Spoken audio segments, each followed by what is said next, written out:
अस्सलामुअलैकुम। वीडियो अच्छी लगे तो इसे लाइक और शेयर ज़रूर किया करें। चैनल को सब्सक्राइब करें। मर्दाना कुव्वत बढ़ाना।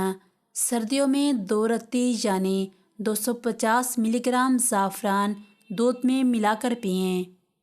चंद दिनों का इस्तेमाल ही काया पलट देगा। शहद और दूध मिलाकर पीने से मर्दाना कुव्वत में इजाफ़ा होता है। आम का रस 2-3 माह पीते रहने से कुव्वत मर्दी बढ़ जाती है। चलगोज़े अगरचे महंगे हैं, मगर 15 अदद रोज़ाना खाते रहने से मर्दाना कुव्वत में इजाफ़ा होता है। देसी घी 2 छोटे चम्मच और 1 केला सुबह नाश्ते के तौर पर खाकर ऊपर से दूध पीने से कुव्वत मर्दी में इजाफ़ा होता है।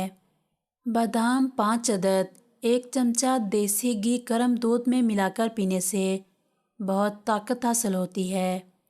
अंडे की जर्दी 2 अदद खाकर ऊपर से आधा किलो दूध पिएं, निहायत मुफीद है। नारियल खाते रहने से भी मर्दाना कुव्वत हासिल होती है।